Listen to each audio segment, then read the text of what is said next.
आज हामी स्नातकोत्तर तह प्रथम वर्ष नेपाली विषयको आधुनिक नेपाली फुटकर कविता विषय कोड छ 555। यसमै आधारित रहेर यो कक्षा आरम्भ गरिरहेका छौँ। आजको यस पाठ चाहिँ एकाइ 2 हो। एकाइ 2 अन्तर्गत आधुनिक नेपाली कविताको उत्तरवर्ती चरण, जसलाई समकालीन कविताको चरण पनि भनिन्छ, यस अन्तर्गतको 2036 पछि अहिलेसम्मको जुन यो निरन्तर नेपाली कवितामा के कस्ता कविताहरू आएका छन् भन्ने विषयमा आधारित रहेर यो कक्षा अगाडि बढाइरहेका छौँ। यसमा उत्तरवर्ती चरण भन्नाले के कुरालाई चाहिँ यसले इङ्गित गर्छ भन्ने कुरामा हामी एकछिन जाउँ। उत्तरवर्ती चरणलाई चाहिँ विद्वानहरूले समकालीन एउटा समय जस्तो आधुनिक नेपाली कविताका विभिन्न चरण विभाजन अन्तर्गत यो उत्तरवर्ती चरण भन्नाले चाहिँ पछिल्लो समय 2036 यताको जुन कवितामा देखिएका विभिन्न प्रवृत्तिहरू छन्, त्यो प्रवृत्तिगत आधारमा यसको निरन्तरतालाई लिएर यसलाई उत्तरवर्ती चरण को चाहिँ नामाकरण गरिएको छ। खास गरी यसलाई ऐतिहासिक अध्ययनको क्रममा समसामयिक कविता चेतनाको एउटा धारको निरन्तरताको रूपमा यसलाई समकालीन कविता पनि भन्ने गरिन्छ। र अर्थगत आधारमा हेर्ने हो भने समकालीन जुन इतिहासमा एउटा समयको निरन्तरतामा एउटा निश्चित कालखण्ड जो वर्तमानसँग जोडिएको हुन्छ निर्वच्छिन्न हिसाबले, र अहिलेको युगीन चेतनालाई, तत्क्षणमा बाँचिरहेको युगीन चेतनालाई चाहिँ यसले सम्बोधन गरिरहेको हुन्छ आफ्नो लेखनमा। कविताको हिसाबमा पनि, कविताको क्षेत्रमा पनि यो पछिल्लो कालखण्डलाई समकालीन कविताको प्रवृत्ति निर्धारण गरेर त्यही अनुसार चाहिँ अध्ययन गरिन्छ। र उत्तरवर्ती भन्नाले पनि यही ऐतिहासिक अध्ययनको कालखण्डलाई अगाडि बढाउँदै जाँदाखेरि चाहिँ पछिल्लो समय जुन अहिले वर्तमानसँग निर्वच्छिन्न रहेको केही उस्तै प्रवृत्ति लिएर अगाडि बढिरहेको 1 दशक 2 दशक यस्तो समयलाई लिइन्छ भने हाम्रो नेपाली कवितामा चाहिँ 36 यताको कवितालाई उत्तरवर्ती कविता वा समकालीन कविता भनेर अध्ययन गर्ने एउटा मान्यता अगाडि बढिरहेको छ। यसै अन्तर्गत रहेर यही कालखण्डको कवितामा के कस्तो राजनैतिक एउटा प्रभावले गर्दाखेरि चाहिँ पछिल्लो समयका कविताको प्रवृत्तिहरू निर्धारण भएको छ भन्ने कुरामा नै आधारित रहेर यस विषयमा चर्चा गर्छौँ। यसमा उत्तरवर्ती चरणका नेपाली कवितामा राजनीतिक प्रभाव भन्ने बित्तिकै 36 को समयमा जुन चाहिँ विश्व र मूलतः नेपालको सामाजिक सांस्कृतिक परिवेशलाई प्रभाव पार्ने गरी के कस्तो राजनीतिक घटना परिघटनाहरू वा परिवेश थियो भन्ने कुरा नै नेपाली कविताको प्रवृत्ति निर्धारण गर्ने एउटा कार्यको रूपमा हामीले आजको कक्षामा चर्चा गर्छौँ। वास्तवमा कविता लेखन या साहित्यको कुनै पनि विधा लेखनमा युगीन चेतना हुनु चाहिँ सामयिकता हो, समकालीनता हो। त्यो युगीन चेतना निर्धारण गर्नको लागि तत्क्षणमा भोग्दै आएको परिवेशमध्ये राजनीतिक परिवेश कस्तो थियो त नेपालको परिप्रेक्ष्यमा भन्दाखेरि पृष्ठभूमिमा जाने हो भने राजनीतिक पृष्ठभूमिले नै नेपाली कवितालाई अधिकांशतः एउटा स्वर दिइरहेको हामी देख्छौँ। जस्तो 104 वर्षसम्मको राणाकालीन परिवेश जुन थियो र त्यस पूर्वको विदेशी हस्तक्षेपको समय जुन नेपाल एकीकरणको अभियानको लागि निर्धारक एउटा परिवेश थियो, त्यो बेलाको निकै अगाडिको कुरा भयो, जसले चाहिँ एउटा राजनीतिक पृष्ठभूमिमा एकीकरण र राष्ट्रियताको भावनाको चाहिँ प्रत्याभूति दिएको थियो। त्यही क्रम चाहिँ फेरि पछि गएर 104 वर्षसम्मको जुन राणा शासनको एउटा पृष्ठभूमि बन्यो, राजनैतिक पृष्ठभूमि, त्यसले चाहिँ लेखनको लागि एउटा स्वतन्त्रताको एउटा चाहिँ उकुस मुकुसको वातावरणबाट मुक्तिको कामना चाहिँ भित्रभित्रै रह्यो, तर त्यसलाई बाहिर ल्याउनको लागि पृष्ठभूमि तयार पार्नको लागि एउटा लामो समय लाग्यो। र खास गरी माध्यमिककालीन समयमा जब एउटा राणा शासनको चरम एउटा दमनको सुरु भयो, त्यसपछि त्यो उकुस मुकुसको भावना चाहिँ बिस्तारै गएर चाहिँ एउटा राजनीतिक चेतनालाई उजागर गर्नको लागि बौद्धिक वर्ग चाहिँ विभिन्न भित्रभित्रैबाट सक्रिय भएपछि त्यो एउटा पृष्ठभूमि भयो। र यो चाहिँ के थियो भने देशभित्रै शासकहरूले जनताप्रति गरेको चाहिँ एउटा दमनबाट मुक्तिको लागि चेतना जाग्रत गर्दाखेरि त्यसले कविताले, खास गरी कविताले चाहिँ धेरै बोलेको पाउँछौँ हामी। तत्क्षणका ती उकुस मुकुसलाई कविताले धेरै बोलेको पाउँछौँ। त्यो कविता लेखनाथबाट चाहिँ अलिकति भित्री तहबाट सुरु भयो। देवकोटा सिद्धिचरण युद्धप्रसाद मिश्रहरू आउनु भएपछि चाहिँ त्यसलाई अलिकति सशक्त स्वर दिनुभयो र यसै गरी यो सशक्त स्वर गोपाल प्रसाद रिमालको परिवर्तन आमाको सपना जस्ता कविताहरूको पृष्ठभूमिबाट चाहिँ यसले चाहिँ निकै ठुलो भूमिका खेल्यो र यसपछि 2007 सालको जुन एउटा राजनीतिक परिवर्तनको पृष्ठभूमि थियो त्यसले स्वतन्त्रताको लागि एउटा लेखक वर्गहरूलाई चाहिँ प्रेरित गरेको अवस्था हो। यी भए हाम्रो समकालीन कविताको जुन एउटा बहुदलीय व्यवस्थाको लागि गरिएको प्रजातान्त्रिक एउटा आन्दोलन थियो त्यो आन्दोलनको पृष्ठभूमिमा धेरै कुरामा चाहिँ स्वतन्त्रताको कामना थियो, स्वतन्त्रताको चाहना थियो।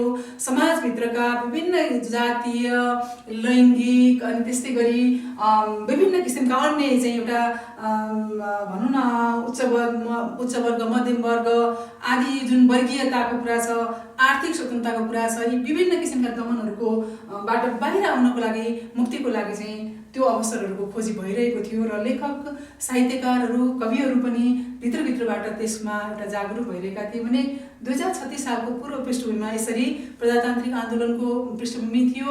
त्यसपछि त्यो किसिमले समाधानतिर जाला कि भन्दा भन्दै फेरि पञ्चायती व्यवस्थाको पुनर्स्थापना पछाडि भने यो चाहिँ एउटा प्रयोगवादी चरणमा गएर भए पनि एउटा स्वतन्त्रताको बहालीको लागि पृष्ठभूमि तयार हुँदै थियो र अब त्यो क्लिष्ट एउटा समय जुन चाहिँ प्रयोगवादी कविताको समयको क्लिष्टता थियो, जुन चाहिँ खुलेर भन्न नसकिने दमनको कारणले पनि र अरू विभिन्न कारणहरूले गर्दाखेरि क्लिष्ट एउटा युग आयो। लक्ष्मीप्रसाद देवकोटा पछिको युग प्रयोगवादी कविताको चरण जुन चाहिँ हामी मोहन कोइरालाको प्रयोगवादी कविताको एउटा 15-20 वर्षको जुन एउटा 10-15 वर्षको समयलाई चाहिँ अध्ययन गर्छौँ त्यसभित्र र त्यो कविताको एउटा क्लिष्टताको बाध्यता थियो। त्यो एउटा अलिकति जटिल खालको एउटा दुरूह खालको एउटा बढी बिम्बात्मक जटिल खालका प्रतीकहरूको प्रयोग गरेर लेख्नुपर्ने समयबाट बाहिर आउनको लागि भाषिक रूपमा पनि एउटा सरलीकरणको आवश्यकता बोध भइरहेको थियो भने राजनीतिक पृष्ठभूमिमा चाहिँ अब 36 सालको एउटा सडक कविता क्रान्ति जुन आयो यसले चाहिँ निकै ठुलो भूमिका खेलेको छ। अहिलेसम्म जे जति कुराहरू भएका थिए त्यो चाहिँ पृष्ठभूमिको कुरा गरेको हो। त्यो चाहिँ समकालीन वा उत्तरवर्ती चरणको कवितामा राजनैतिक चेतना जागरण गर्नको लागि के कस्तो चाहिँ एउटा चाहिँ पृष्ठभूमि तयार भएको थियो भन्ने कुरालाई चाहिँ अहिलेसम्म प्रस्तुत गरियो र अब चाहिँ हामी मूल विषयमा आउँछौँ। सडक कविता क्रान्ति 2036ले के खालको चाहिँ वातावरण पायो, परिवेश पायो र यसले गर्दा कवितामा के कस्तो स्वर आयो भन्ने कुरा हाम्रो मूल विषय हो आजको।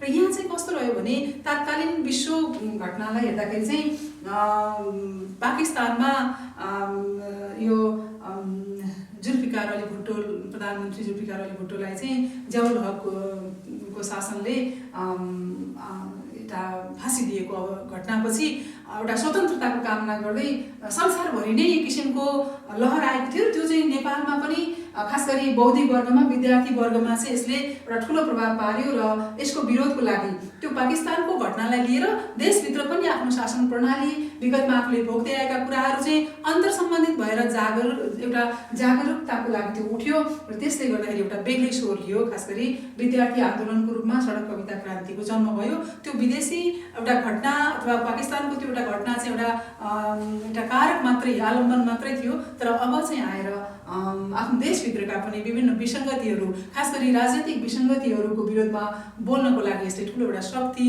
एउटा चेतना चाहिँ उजागर गरिदिने काम गरिदियो। र सडक कविता क्रान्तिमा चाहिँ कस्तो भयो भने त्यस सन्दर्भमा चाहिँ यो राजधानी केन्द्रित जस्तो देखिए पनि तर विभिन्न ठाउँमा देशभरि नै यसको जागरणको लहर पुगेको थियो र त्यो केन्द्रतिर प्रेरित गर्नको लागि केन्द्रमा सबलाई हामी पनि सँगै छौँ है भन्ने एउटा प्रेरणा दिनको लागि भित्ते पत्रिकाहरू पनि गाउँ गाउँमा स्कुलमा चाहिँ भित्ते पत्रिकाहरू प्रकाशन गर्ने अनि त्यसै गरी चाहिँ आफ्नो सीमित स्रोत साधनमा पनि हुलाक पत्रिकाको माध्यमबाट पनि यस्ता चेतना जागरण गर्ने खालका भावहरू सम्प्रेषण गर्दै एक ठाउँबाट अर्को ठाउँमा विचारहरूको आदान प्रदान गर्ने काम भयो त्यतिखेर। यसले गर्दाखेरि चाहिँ अनि कवितात्मक एउटा चेतनाबाट चाहिँ राजनैतिक परिवर्तनको कामना पनि त्यसरी आइरहेको अवस्था थियो।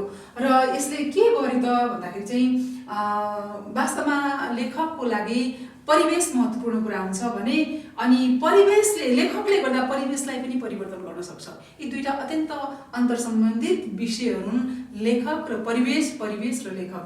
यहाँनिर नेपाली कविताको जुन कवितामा जुन एउटा उत्तरवर्ती कविताको प्रवृत्तिहरू निर्क्युल गर्दाखेरि निर्धारण गर्दाखेरि हामीले पढ्दै आएको, देख्दै आएको, बोक्दै आएको 36 सालको राजनीतिक परिवर्तनको लागि दिएको स्वर र त्यसलाई चेतना, किनभने काव्यिक भाषा भनेको विशिष्ट भाषा हो, काव्यिक चेतना भनेको पनि एउटा विशिष्ट चेतना हो। मानव मूल्यको एउटा विशिष्ट अस्तित्वको प्रत्यारोपणको लागि या उजागर गर्नको लागि चाहिँ कविताले एउटा महत्त्वपूर्ण भूमिका खेलेको हुन्छ। त्यही भूमिकालाई चाहिँ सब आम जनताको लागि ल्याउनको लागि कविताले चाहिँ सडकमा उर्लिएर पहिला चाहिँ एउटा औपचारिक रूपमा कविताको कार्यक्रम हुन्थ्यो।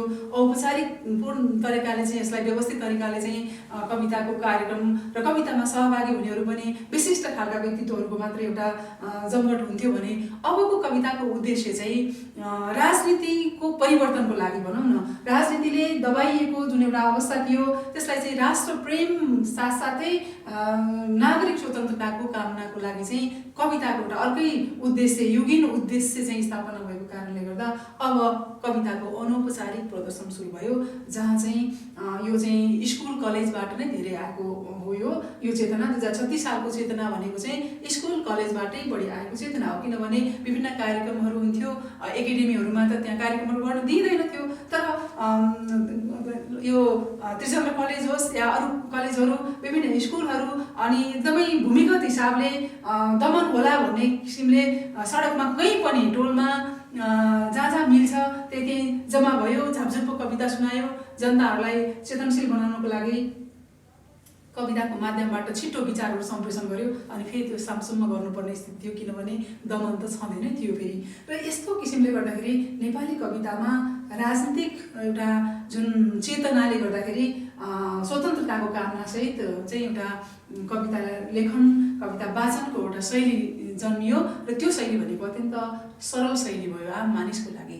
सरल शैलीको कविता लेखन चाहिँ 2036 को प्राप्ति हो। र यसमा सँगसँगै किनभने राजनीतिको लागि मात्रै हुँदैन, राजनीति समाजको लागि विभिन्न जुन उच्च वर्ग, मध्यम वर्ग, निम्न वर्ग जस्ता यी वर्गीय चेतनाहरू निर्माण हुनको लागि एउटा समाजभित्र राजनीतिको ठुलो भूमिका हुन्छ।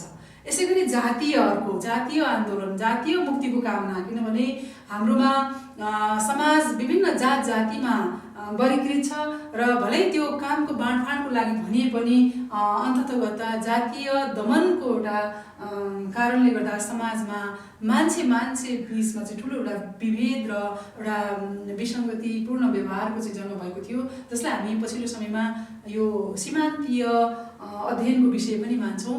र यहाँनिर प्रगतिवादी कविताहरू, सीमान्तीय चिन्तनका कविताहरू लेखिनुको पछाडि यही समाजमा राजनीतिक कारणले गर्दाखेरि चाहिँ परम्परादेखि भइआएका अन्धविश्वास, कुरीति आदिलाई हटाउनको लागि राज्यले राजनीतिको माध्यमबाट जनतालाई चाहिँ त्यो एउटा अवसर दिनुपर्ने ठाउँमा झन् राज्यले नै त्यसलाई चाहिँ एउटा नीति बनाएर उल्टो समाजमा सांस्कृतिक एउटा रूढता चाहिँ घुसाइदिएर अनि न्यायिक विभेदहरू पनि सिर्जना गरेर समाजमा राजनीतिक कारणले सामाजिक, सांस्कृतिक आदि विभिन्न विभेदहरू चाहिँ सिर्जना भयो, जसको असर चाहिँ राजनीतिक कविताहरू भित्र चाहिँ सामाजिक चेतनाको स्वरहरू प्रसारण भइरहेका थिए, सांस्कृतिक स्वतन्त्रताका स्वरहरू प्रसारण भइरहेका थिए। त्यो समयको एउटा महत्त्वपूर्ण चाहिँ आवाज चाहिँ यसरी बुलन्द भइरहेको थियो। त्यस समयमा कवितामा आउने कविहरू जस्तो अहिले पनि भवानी घिमिरेको नेतृत्वदेखि लिएर अनि अरू सँगसँगै त्यो बेलाका युवा पुस्ताका कवयित्रीहरूले चाहिँ मिलेर कवियत्रीहरूले मिलेर चाहिँ यसमा एउटा ठुलो सहभागिता देखाएको देखिन्छ, जसमा चाहिँ अब यो त्यो बेलाको कविताको सङ्कलन पनि आएको छ।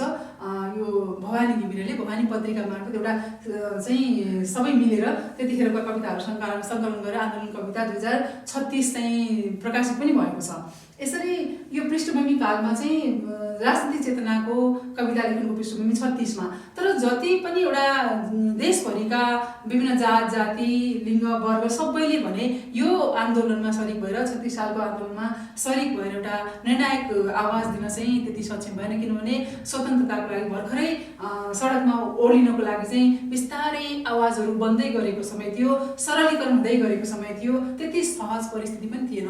पञ्चायतको दमन चाहिँ अलि माथि गएको अवस्था थियो। त्यस कारणले गर्दाखेरि यो बेला चाहिँ स्वरहरू अलिकति बलियो बनाउनको लागि सामूहिक चेतनाको विकास त भएको थियो, तर जति चाहिने थियो त्यति भइसकेको थिएन। त्यसैले महिला, जनजाति, दलित यो वर्गबाट जुन एउटा जनाबाटै आउनुपर्ने जुन एउटा त्यो दृढ स्वर थियो अथवा त्यो साथ थियो, त्योसम्मको चेतना थियो, त्यो चाहिँ अब भर्खरै आरम्भ भएको थियो।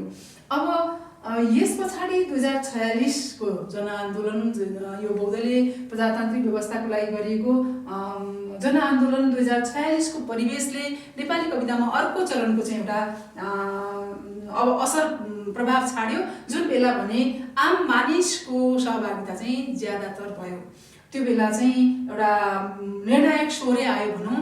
पारिजातहरू त्यतिखेर चाहिँ एउटा ठुलो चाहिँ कविता तात्कालीन परिवेशका कविहरूको एउटा ठुलो जमात 122 जना कविहरूले चाहिँ त्यति बेला सडकमा कविता सुनाएर, आन्दोलनमा कविता सुनाएर विभिन्न जाति वर्ग समुदाय, विभिन्न सांस्कृतिक चेतना सबै बोकेर नै एकजुट भएको अवस्था थियो। त्यो अलिकति बहुल विस्तारित आन्दोलन थियो 46 को आन्दोलन। यसको लागि पृष्ठभूमि त 36 ले नै दिएको हो। यसरी परिवर्तन भन्ने कुरा, जागरण भन्ने कुरा चाहिँ बिस्तारै आउने कुरा हो। एउटाले अलिकति सुरुवात गरिदिएपछि त्यसपछि त्यो चेतना वृद्धि हुँदै जाने हो। र 46 सम्म पुग्दाखेरि चाहिँ नेपाली कविताले एउटा महत्त्वपूर्ण स्वर दिएको थियो, जहाँ चाहिँ अधिकांश नेपालीहरूको चाहिँ के थियो त भने प्रतिनिधित्व थियो। र यसरी नेपाली कवितामा 2046 सालमा आन्दोलनको सिलसिलामा लेखिएका कविताहरू रुद्र खरेलले चाहिँ सम्पादन गर्नु भएर 2046 को जनआन्दोलन कविता भनेर त्यो एउटा सङ्कलित पनि आएको छ हैन, त्यो बेलाको त्यो कविता। यसै गरी अर्को त्यसपछिको समयमा चाहिँ सडक कविता आन्दोलन 2060 भनेर 2050 को दशकपछि भनौँ 51-52 देखि चाहिँ जुन एउटा बहुदलीय व्यवस्थाको स्थापना पछि पनि आम मानिसका दुःखहरूलाई, विसङ्गतिहरूलाई, समाजको पिछडिएको जुन वर्ग जाति समुदायले न्यायिक एउटा जुन सुशासनको बोध गर्न नपाएपछि त्यस आन्दोलनले फेरि अर्को चरणमा निरन्तरता लियो, जुन चाहिँ 2063 सम्म चाहिँ निरन्तर रह्यो। र यस बिचमा पनि फेरि नेपाली कविताले सडकमै ओर्लिएर, डबलीमा ओर्लिएर, रङ्ग र कुचीहरूको माध्यमबाट, नाटकको माध्यमबाट यसरी आम मानिसहरूमा पुगेर एउटा ठुलै स्वरको रूपमा लियो, जुन चाहिँ गणतन्त्रको चाहिँ खेती भन्ने कविता सङ्ग्रह जस्ता धेरै कविताहरू तत्कालीन परिवेशका कविताहरूको सङ्कलन छ। र यसरी 2060 सम्म र 60 को जुन सडक कविता आन्दोलन 2060, गणतन्त्र कविता आन्दोलन 2061 हुँदै 63 सम्म पुग्दाखेरि चाहिँ नेपाली कविताले निरङ्कुश राजतन्त्रको साथसाथै नेतृत्वमा देखिएको कमी कमजोरी र आम न्यायको लागि चाहिँ धेरै ठुलो योगदान पुर्याएको छ। र यसरी राजनीतिक प्रभाव चाहिँ मूल रूपमा नै नेपाली समकालीन नेपाली कविताको, उत्तरवर्ती नेपाली कविताको मूल एउटा प्रवृत्ति निर्धारक भएको मान्न सकिन्छ।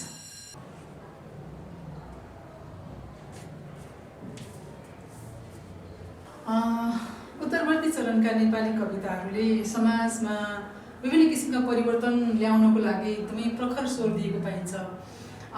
यसमा चाहिँ एउटा उदाहरण हेरौँ। कवितीर्थ श्रेष्ठले आगोको गीत भन्ने शीर्षकमा लेख्नुभएको कविताको एउटा सानो टुक्रा एउटा साक्ष्यको रूपमा यहाँ प्रस्तुत गर्छु। मसँग यतिखेर आगो छ, म आगोको गीत गाइरहेछु। तपाईको मुटुको कुनै कुनामा देश छ भने त्यो आगो तपाईसँग पनि हुनुपर्छ। आउनुस् समवेत स्वरमा आगोको गीत गाउँ। यो कविता प्रकाशित भएको मिति चाहिँ 2072 हो। तर यो कविताले जुन स्वर दिएको छ, यो स्वर भनेको चाहिँ एकदमै सर्वकालिक स्वर छ। जसरी भूपी शेरचनका कवितामा हामीले देशका विसङ्गतिहरूप्रति कालातीत हिसाबले बोल्न सक्ने एउटा अर्थ भेटाउँछौँ, यस्ता कविताहरू अहिले समकालीन कविताहरू, उत्तरवर्ती चरणका कविताहरूमा चाहिँ यही स्वर नै स्वरकै निरन्तरता भेट्छौँ। जस्तो यहाँ म भनेर जुन कविले एउटा कविले चाहिँ कथन गर्दाखेरि कविको कथन चाहिँ एउटा स्वयं उपस्थित भएर कवि प्रडक्टिभको रूपमा नै यो प्रस्तुत भएको छ भने यहाँनिर आगो भन्ने एउटा यस्तो प्रतीकको एउटा यस्तो प्रयोग गरेका छन् कि गर्नुभएको छ कि कविले त्यो आगो भनेको चाहिँ एउटा क्रान्तिको बीज हो जस्तो दिने अर्थ चाहिँ। अनि त्यो म आगोको गीत गाइरहेछु हैन, यो आगोले दुईटा कुरा, एउटा भित्रको असन्तुष्टि, छटपट्टि, एउटा पीडा, वर्तमानको भोगाइलाई चाहिँ बाहिर निक्लिन खोजेको एउटा राफ छ, जलन छ भित्र, त्यो शोषण, अन्याय, अत्याचार, विभेदका कारणले सिर्जना भएको एउटा आगो एउटा कविभित्र छ। अर्को आगो के छ भने क्रान्ति आगो हो, त्यसले इन्लाइटन गर्ने, उज्यालो दिने पनि त्यही आगो हो र जलाउने पनि त्यही आगो हो। आगोलाई यहाँ चाहिँ विसङ्गतिहरूको कारणले भित्र आगो छ, त्यो आगो बाहिर यसरी आउन चाहेको छ, जुन बाहिर आयो भने चाहिँ त्यसले यी सारा वैमनस्यताहरू, यी सारा विसङ्गतिहरू, यी सारा दमनहरू, अन्याय, अत्याचार, विभेदहरूलाई चाहिँ जलाएर खरानी बनाइदियोस् र अनि एउटा उज्यालो मात्रै दियोस् आगोको त्यो बिम्ब पनि यहाँनिर आउँछ। यसैले यो शक्तिशाली एउटा कविताको रूपमा चाहिँ अर्थतात्विक हिसाबले पनि एउटा शक्तिशाली कविताको रूपमा चाहिँ यो टुक्रालाई यहाँ प्रस्तुत गरेको मैले। तपाईँको मुटुको कुनै कुनामा देश छ भने, यो चाहिँ राष्ट्र प्रेमको एउटा भावले युक्त भएको कविता हो। यो राजनीति र राज्य र जनता भन्ने कुरा कहिले पनि असम्बद्ध होइनन्, आपसमा सम्बद्ध छन् र तिनका पक्षमा कविता लेख्ने कविहरूले मुटु र माटोलाई चाहिँ सँगै जोड्न चाहन्छन्। यहाँ देश भनेको जनता पनि हो र देश भनेको भूगोल पनि हो भन्ने कुरालाई चाहिँ परोक्ष रूपमा व्यक्त गरिएको छ। र तपाईँको मुटुको कुनै कुनामा देश छ भने त्यो आगो तपाईँसँग पनि हुनुपर्छ।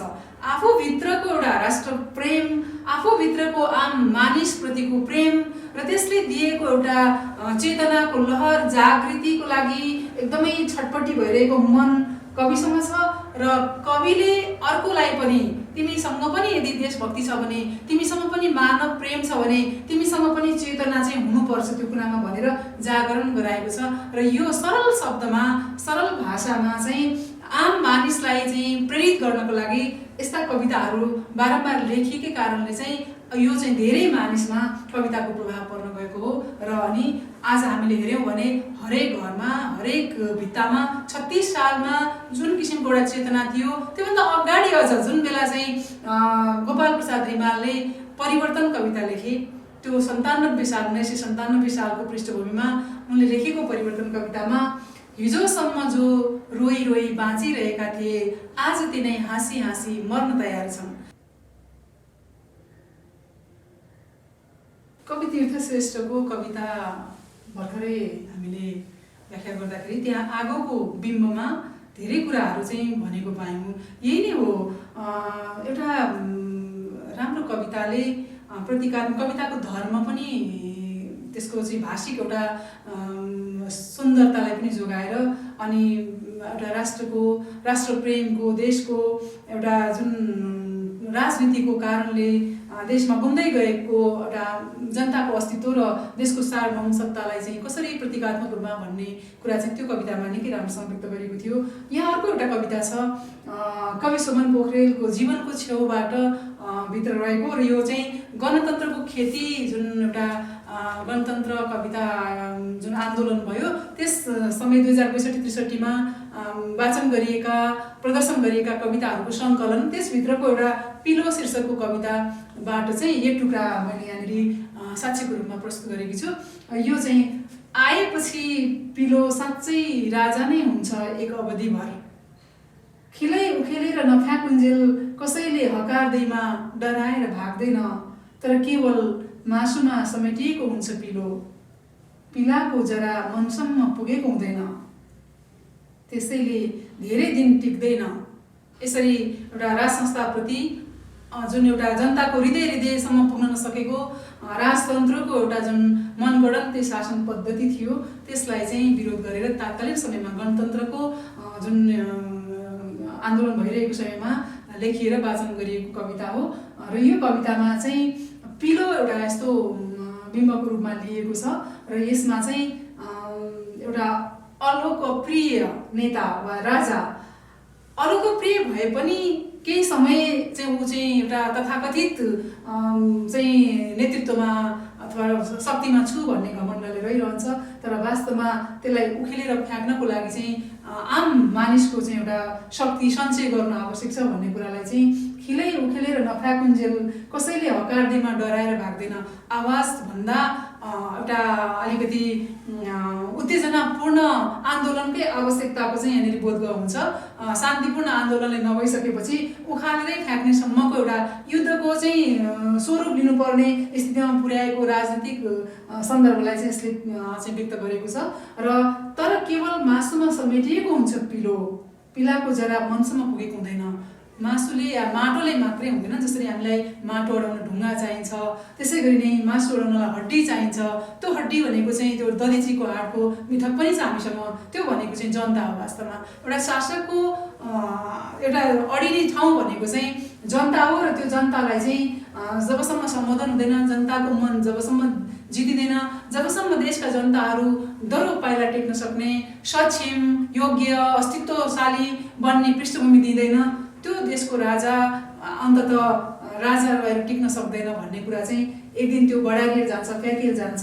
त्यो दिन आउँछ र त्यो दिनको खोजीमा हामी एकजुट हुनुपर्छ भन्ने तात्कालीन परिवेशमा गणतन्त्रको जुन एउटा सन्दर्भमा चाहिँ लेखिएको चाहिँ कविता छ। यसले पनि एउटा पिलोको बिम्बमा सशक्त स्वर दिएको छ। यस्ता धेरै कविताहरू लेखिए। कवि उषा शेरचन, कवि कुन्ता शर्मा, अनि पुराना पुस्ताका हाम्रा कविहरू बैरागी काइलादेखि लिएर तत्कालीन परिवेशमा आन्दोलनको समयमा चाहिँ शहादत प्राप्त गरेका कृष्णसेन इच्छुकदेखि लिएर अनि धेरै कविहरूले लगायतका थुप्रै कविहरूले चाहिँ यो बेला चाहिँ कलम चलाएका छन्। र त्यो कविताको पावर भनेको चाहिँ, शक्ति भनेको चाहिँ सङ्ग्रहमा सङ्ग्रहित ती कविताहरू, कतिपय कविताहरू एउटा आन्दोलनमा आधारित भएर लेख्नुपर्ने, तत्कालीन परिवेशमा उद्देश्य अर्कै उद्देश्यले लेख्नुपर्ने, कविताको लागि कविताकै उद्देश्यले भन्दा पनि कविता चाहिँ एउटा आम मानिसमा लैजाने माध्यमको रूपमा लेख्नुपर्ने कारणले कतिपय सरलीकरणको नाममा चाहिँ धेरै सरल भएका कविताहरू पनि प्रवृत्तिगत रूपमा आएका छन्। भाषिक हिसाबले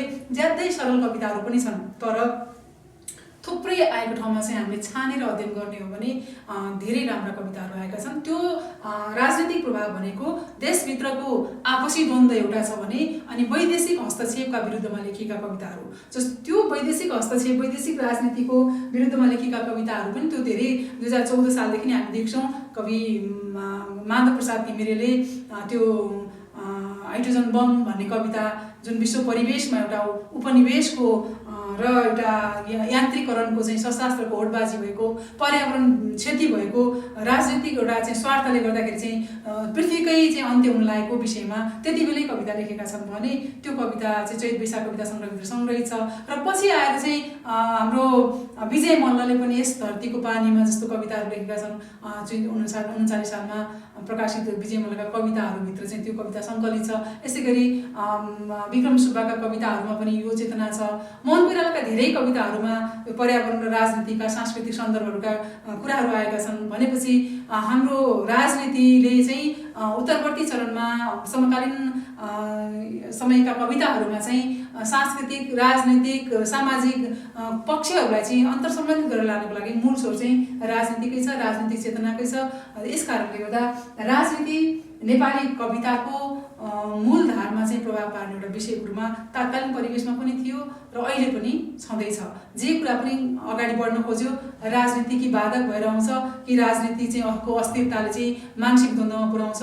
र हिजोदेखि आजसम्म यही निरन्तरतामा चाहिँ उस्तै प्रवृत्तिहरू आइरहेको हुनाले नै समकालीन नेपाली कविताको समय निर्धारणमा चाहिँ अझै पनि एउटा निश्चित मार्ग चाहिँ भेटिन सकेको छैन। त्यसैले आज 40 वर्ष पार गरिसक्दाखेरि पनि हामी 36 सालको परिवेशको कवितालाई चाहिँ अहिले पनि उस्तै प्रवृत्तिमा समकालीन नै भनिरहेका छौँ, उत्तरवर्ती नै भनिरहेका छौँ। त्यसैले यसमा अलिकति व्यापक रूपमा अध्ययन गर्नु पनि खाँचो छ।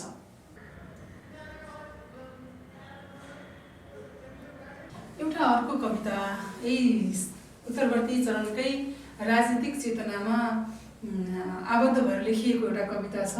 सरुभक्तको कविता म साक्षी रूपमा प्रस्तुत गर्दैछु। छोराहरू जुकाहरूसँग लड्दा लड्दै जुकाको आमाहरू बौलाए। छोराहरू जुकाहरूसँग लड्दा लड्दै जुकाको आमाहरू बौलाए। छोराहरू बाजहरूसँग लड्दा लड्दै बाज बने आमाहरू बौलाए। छोराहरू बुवासाहरूसँग लड्दा लड्दै बुवासा बने आमाहरू बौलाए। जब जब इतिहास बोकेका छोराहरूले भविष्य हराउँछन्, वर्तमान सूर्यका सप्तरङ्गी घोडाहरूलाई चाबुक मारेर सधैँ आमाहरू बौलाउँछन्। कवि सौरभक्तले यसमा छोराहरू भन्नाले चाहिँ एउटा शक्तिलाई भनेको हो, आम जनतालाई। यहाँ चाहिँ देशलाई आमा मानिन्छ र आमा, जन्म दिने आमा एउटा र मातृभूमि अहिले दुईटै चाहिँ विचलित भएको अवस्थालाई बहुलाउनुसँग चाहिँ यहाँनिर प्रस्तुत गरिएको छ। बहुलाउनु शब्दले त्यसलाई सम्बोधन गरेको छ। र छोराहरूले बाटो बिराउँदा सबैभन्दा पहिला चाहिँ चोट पर्ने भनेको चाहिँ आमालाई हो भनेर यहाँ कविले के भन्न खोजेका हुन् भने देशलाई चाहिँ अस्तव्यस्त पार्ने काम तिनका सन्तानहरूले गर्छन् र जुकाहरूसँग लड्दै जुकाको आमाहरू बहुलाए। हेर्नुहोस् है, आमाले सन्तानलाई अर्को नकारात्मक शक्तिसँग लड्नको लागि क्षमतावान बनाउँछन्, शोषकसँग प्रतिकार गर्नको लागि क्षमतावान बनाउँछन् र त्यो लड्दै आफै त्यो हुने दिन चाहिँ कति डरलाग्दो छ। अहिलेको हाम्रो राजनीतिक परिवर्तनमा पनि आम जनताहरूले महसुस गरेको त्यही कुरा हो। हिजो जसको विरुद्धमा, राणा शासनको विरुद्धमा जसले लडेर प्रजातन्त्र ल्यायो, प्रजातन्त्र आइसकेपछिको दमन शोषण, फेरि त्यसको पनि आम जनताको पक्षमा फेरि अर्को आन्दोलन आवश्यक पर्यो। इतिहासमा त्यो आन्दोलन पनि भयो, 36 सालको आन्दोलन, 46 सालको आन्दोलन, अनि 50 सालपछिको जुन सशस्त्र आन्दोलन, अनि 62-63 पछिको आन्दोलन, र अहिले जुन भर्खरै भएको राजनैतिक एउटा सङ्घारमा हामी छौँ। जनताले बहुमत ल्याएको सरकार पनि अहिले फेरि एउटा त्यस्तो सङ्कटको स्थितिमा पर्नुपर्ने अवस्थामा पुगेको छ, प्रतिनिधि सभा विघटन हुनुपर्ने स्थितिमा पुगेको छ भने यो सबै के हो त भन्दाखेरि चाहिँ सौरभक्तको यो कालजयी कविता 2058 सालमा लेखिएको जो कविता छ, त्यो कविताले दिने एउटा अर्थतात्विक एउटा शक्ति भनेको चाहिँ, अर्थको शक्ति भनेको चाहिँ आजको परिवेशलाई पनि उत्तिकै महत्त्वपूर्ण छ। त्यसैले शक्तिशाली कविताहरू चाहिँ तिनका आवाजहरू चाहिँ धेरै प्रभावकारी हुन्छन् र त्यसले समय सीमालाई नागेर समयभन्दा पछि पनि सम्बोधन गर्न सक्छ। जुन समय परिवेशमा, जुन परिवेशमा लेखिएको हो त्यो परिवेशमा मात्रै अर्थ नदिएर युगौँ-युगसम्म ती त्यस्ता खालका क्षणहरूमा अर्थ दिन सक्छ भन्ने कुरा चाहिँ यो कविताले चाहिँ व्यक्त गरेको छ। छोराहरू बाजहरूसँग लड्दै बाज भने आमाहरू बहुलाए। यहाँ जुका, बाज, ब्वाँसो यी तीनवटा जीवहरूलाई चाहिँ यहाँ मानवेतर प्राणीहरूलाई चाहिँ यहाँनिर प्रस्तुत गरेको छ, जो चाहिँ मान्छेको यहाँ आम मानिसको लागि चाहिँ एउटा शोषकको प्रतिबिम्ब हो। शोषणहरूको विरुद्धमा लड्दै जब त्यो लड्ने मान्छे आफै त्यो प्रवृत्ति धारण गर्छ भने त्यो माटो, त्यो आमा जसले कोख दियो, जसले काख दियो, जसले हुर्किने वातावरण दियो, तिनीहरू नबहुलाएर के गर्छन्? बहुलाउनुको मतलब यहाँनिर अस्तव्यस्त हुन्छन् भन्ने हो। र यो अस्तव्यस्तताको क्षण अहिले पनि निरन्तर छ। त्यसैले उत्तरवर्ती कविताको स्वर परिवर्तन हुन सकेको छैन। जबसम्म परिवेश उहिरहन्छ कविताको स्वर पनि उही चलिरहन्छ। राजनैतिक अस्थिरताको यो एउटा महत्त्वपूर्ण एउटा पक्ष यो कविताले व्यक्त गरेको छ। र अस्थिर राजनीति हुनको पछाडि कसरी नेताहरू चाहिँ एउटा इमानमा बस्न सकेका छैनन् र आफै त्यो रूप धारण गर्छन्, जसको विपक्षमा जनतालाई आश्वासन दिएर पहिला लडेका थिए, जनताको साथ लिएर फेरि तिनै जनताको आँखामा धुलो छ्यापेर फेरि तिनीहरूले नै त्यही प्रवृत्ति, त्यही दुष्प्रवृत्ति धारण गर्छन् भन्ने सन्दर्भमा यो कविताले एउटा कालजयी चेतना प्रस्तुत गरेको छ। कविताहरूको साक्ष्य विश्लेषणमै छौँ हामी र फेरि एउटा साक्ष्य विश्लेषण गर्न लागिरहेको छु। यो कविता पटक पटक शीर्षकमा रहेको छ। 2064 सालमा कवि अमर गिरीले रचना गर्नुभएको कविता हो। यसमा समयको निरन्तरता र आवश्यकता अनुसार चाहिँ उही कुराहरू, उही परिवेशहरू, उही युद्धहरू, उही चाहिँ आन्दोलनहरू दोहोरिरहनु पर्छ भन्ने राजनीतिक चेतना चाहिँ यस कविताले बोकेको छ। एउटा लडाइँबाट लडाइँको अन्त हुन्न, प्रारम्भ हुन्छ थप लडाइँको। लड्नुपर्छ पटक पटक, लड्नुपर्छ सुन्दरलाई जोगाउनको रूपबाट। प्रहार भइरहनेछ अस्तित्वमाथि, बगेर जाने छैनन् शासकका विकृति। सबै थोक छैनन् चाहे जस्ता भने, सबै थोक छैनन् चाहे जस्ता भने जस्तै दुरुस्त हुने छैनन् सबै कुरा। लड्नु पर्नेछ पटक पटक, लड्नु पर्नेछ फुल्नका लागि। यसरी यो कविताले मान्छे सधैँ सचेत भएर बसिरहनुपर्छ। आम नागरिकको दायित्व एकपटक प्राप्त भएपछि त्यो कुरा सधैँको लागि रहन्छ भन्ने कुरा चाहिँ होइन। अहिले समकालीन परिवेशमा विश्व राजनीति, विश्व चेतनालाई नै हेर्दाखेरि नै पनि भर्खरै के भइरहेको छ, एकछिनपछि अर्को चाहिँ परिवर्तन भइरहेको हुन्छ। हामीले एकछिन अगाडि देखेको कुरा एकछिन पछाडि अर्कै भइसकेको हुन्छ। त्यसैले यो यान्त्रिक युगमा, यो चाहिँ एकदमै धेरै विकल्पहरूको युगमा, धेरै उपभोक्तावादी संस्कृति हाबी भइरहेको युगमा राजनीति पनि झन् बढी चाहिँ यस्तो खालको एउटा चलखेलको राजनीति भइरहन्छ, जसले गर्दा आम जनतालाई विश्वस्त बनाउने नेताहरू नै कतिखेर आफ्नो रूप बदल्छन् भन्ने कुरा थाहा हुँदैन। त्यसैले नेपाली जनताहरूले त पटक पटक यो भोगिरहेको र यसैमा चाहिँ नेपाली जनताहरूको अधिकांश सृजनशील समयहरू व्यतीत भइरहेको राजनीतिक सङ्कट र न्यायको खोजीमा नै नेपालको विकास र यो नेपाली जनताको एउटा अस्तित्वको जुन एउटा फल्नु पर्ने समय हो, सबै चाहिँ विनाश भइरहेको स्थितिमा कविले त्यही चेतनालाई चाहिँ यहाँ पटक पटक शीर्षकमा चाहिँ हामीले यो इतिहासबाट पनि सिक्नुपर्छ र पटक पटक हामीले आफ्नो अस्तित्वको लडाइँ चाहिँ लडिरहनु पर्ने स्थिति आइरहेको छ। त्यसैले गर्दा हामी चुप लागेर बस्नुहुन्न, कुरूपहरू सक्रिय हुन थालिहाल्छन्। कुरूपबाट सुन्दरलाई जोगाउनको लागि हामी सचेत हुनुपर्छ भन्ने कुरालाई कवितामा सरल भाषामा चाहिँ व्यक्त गरेका छन्। यहाँ प्रहार भइरहनेछ अस्तित्वमाथि, बगेर जाने छैनन् शासनका विकृति। जहिले पनि आम जनता र शासकका बीच एउटा विरोधाभासहरू रहिरहने कुरालाई चाहिँ कविताले व्यक्त गरेको छ। सबथोक छैनन् चाहे जस्ता, भने जस्तै दुरुस्त हुने छैनन् सबै कुरा। पर्फेक्ट त कोही पनि हुँदैन, सबै एकदमै भने जस्तो चिटिक्क पारेको त कसैको जिन्दगी हुँदैन, कुनै व्यवस्था पनि हुँदैन। तर जनतालाई न्याय दिने सन्दर्भमा सुन्दरलाई जोगाउनको लागि सबैको प्रयास भयो भने पो त्यो कुरा चाहिँ सहन सक्ने पनि हुन्छ। त्यस कारणले गर्दा लड्नु पर्नेछ, पटक पटक लड्नु पर्नेछ फुल्नका लागि। अब रोपिएको छ, उमारिएको पनि छ, तर फुल्न वातावरणै दिँदैनन्, सधैँ कुण्ठित बनाइराख्छन्। यो देशको राजनीति, यो देशको चाहिँ शासकहरूको नेताहरूको चाहिँ यो प्रवृत्ति जबसम्म यस्तो भइरहन्छ अनि फुल्नको लागि उम्रिएर मात्र हुँदैन, बिरुवाहरूले आफ्नो लागि आफै फुल्नको लागि आफै लडिरहनुपर्छ भन्ने एउटा एकदमै मार्मिक भाव बोकेको कविता चाहिँ कवि अमरगिरीले प्रस्तुत गरेका छन्। यस्ता धेरै कविताहरू समकालीन कविताका उत्तरवर्ती चरणका कविताहरू छन् जुन चाहिँ समस्यामूलक विषयवस्तुमै छन्। आजको कविताले कुनै पनि परिणति दिन सकेको छैन। भावको हिसाबले चाहिँ एउटा संशयपूर्ण भाव नै बोकेका कविताहरू राजनीतिक चेतनाको कविता भएका छन्, कि विद्रोह एकदमै उग्र विद्रोह, कि चाहिँ संशयपूर्ण स्थितिको चाहिँ अनि प्रत्याभूति दिनुपर्ने स्थिति अहिलेको कविताको अर्को प्रवृत्ति हो।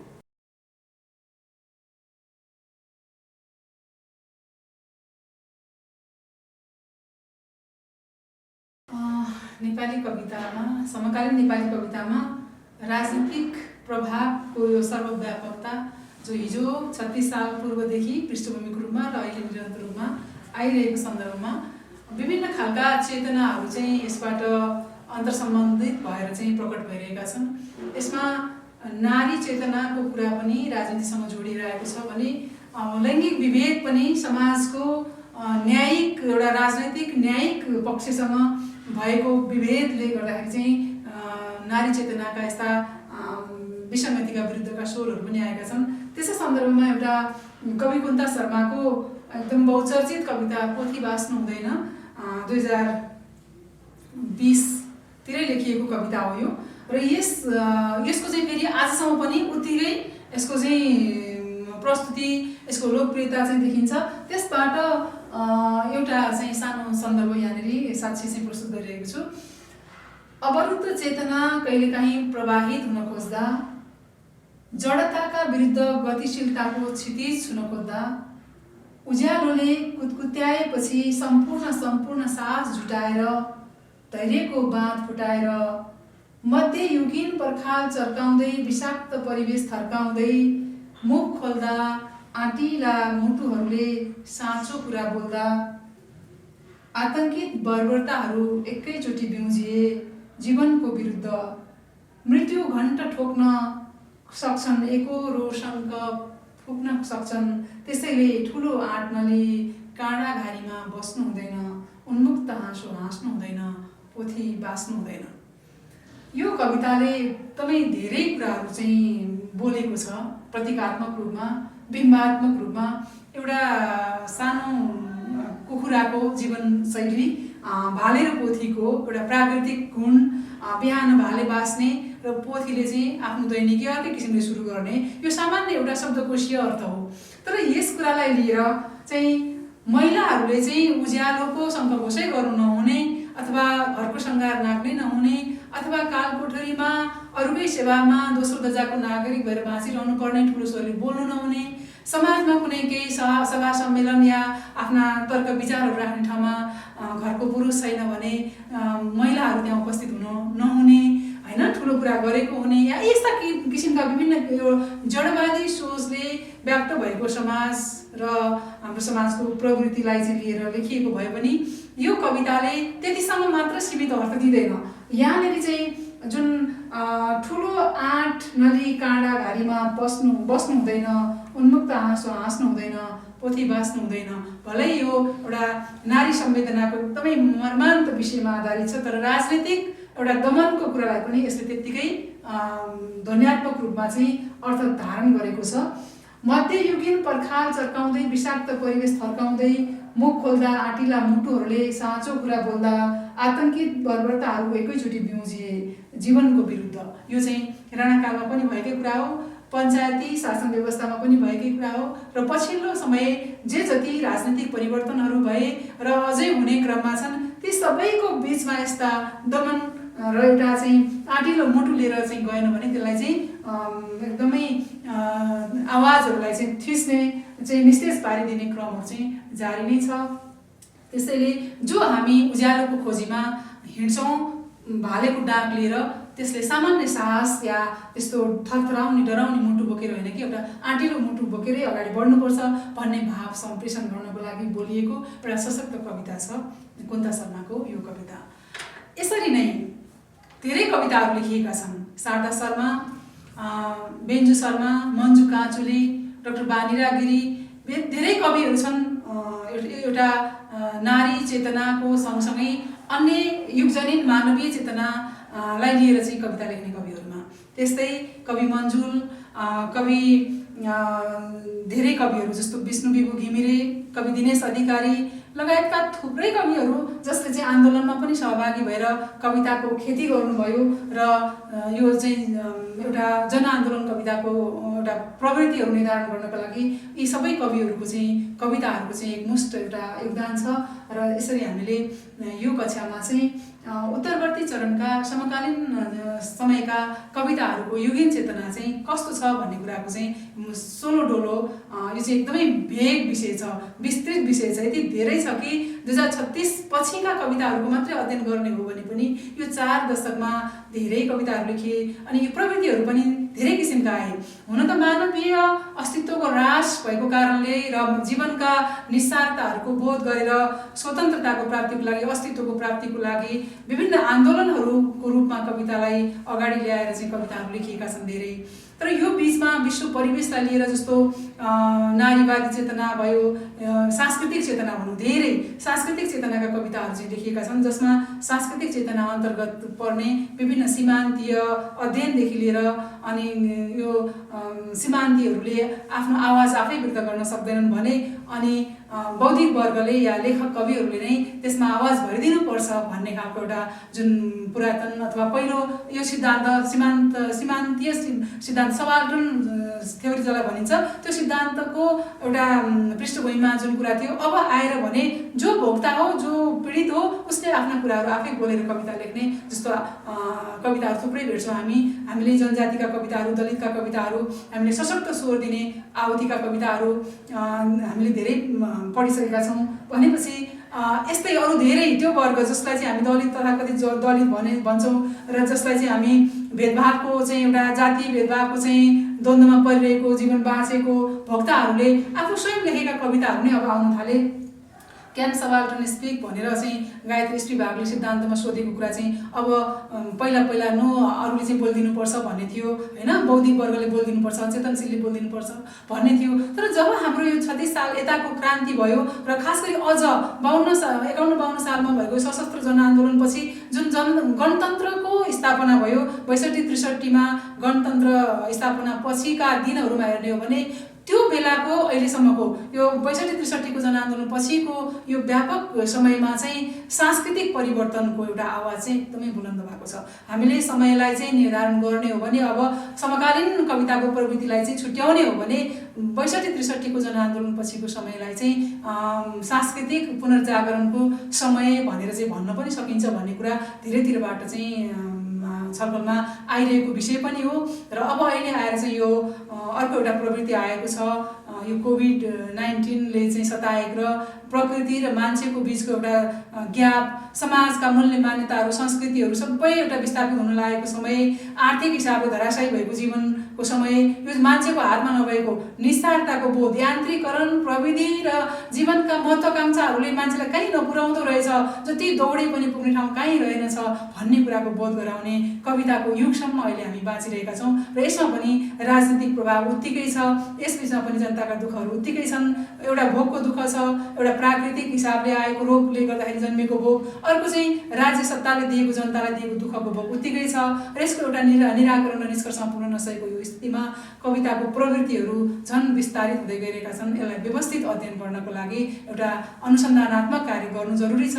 र यो आउने दिनहरूमा, आउने कक्षाहरूमा चाहिँ यसरी पनि हामी फेरि अहिलेको अन्तिम बिन्दुसम्मका कविताहरूले के कस्तो प्रवृत्तिहरू जसको चाहिँ विस्तार गरेका छन् भन्ने कुरालाई फेरि आगामी कक्षाहरूमा प्रस्तुत गरिनेछ।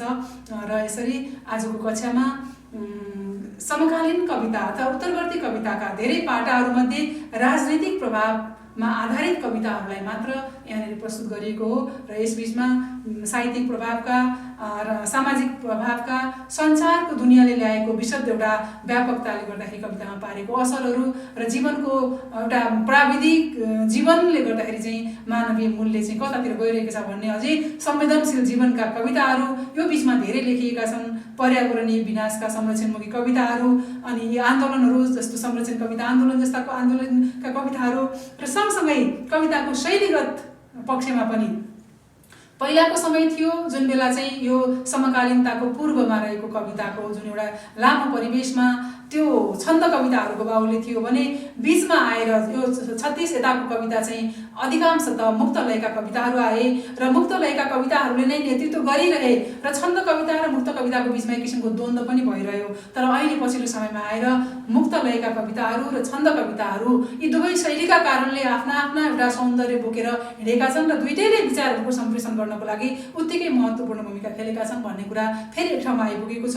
यो पनि कविता लेखनको क्षेत्रमा नेपाली कविताको इतिहासमा एउटा साह्रै राम्रो सौहार्दपूर्ण स्वागतयोग्य कुरा हो। किनभने शैलीका आधारमा कोही कवि सानो या कोही कवि ठुलो हुने, कोही विचार तल्लो या कोही विचार माक्लो हुने भन्ने हुँदैन। कसले कसरी सुन्दर तरिकाले व्यक्त गरिरहेको छ भन्ने कुरा महत्त्वपूर्ण कुरा छ। र यो कुरा कविहरूकै बिचमा द्वन्द्व हुनु यो समकालीन कविताको एउटा साह्रै काली लाग्दो या अँध्यारो पक्ष थियो, त्यो पक्ष मेटिँदै गइरहेको छ। यसैले कतिपय कुराहरू चाहिँ आपसमा चाहिँ एउटा राम्रा कुराहरू पनि आइरहेका छन्। शैलीगत आधारमा, कविताको संरचनागत आधारमा, तत्त्वगत आधारमा समकालीन कविताले के कस्तो चाहिँ प्रवृत्तिहरू अँगालेका छन् भन्ने अझै अर्को पक्ष छ। त्यसको लागि अर्को छुट्टै कक्षामा चाहिँ हामी छलफल गर्नेछौँ। र आज समकालीन कवितामा, उत्तरवर्ती कवितामा राजनैतिक प्रभावले गर्दाखेरि के कस्तो कविताहरू जन्मिए र कविताहरूले गर्दा राजनीतिमा के कस्तो चाहिँ दबाब दिनको लागि सहयोग पर्यो मिल्यो भन्ने कुराको सरसर्ती अवलोकन गरिएको छ। आजको कक्षा यति नै अन्त्य गरौँ।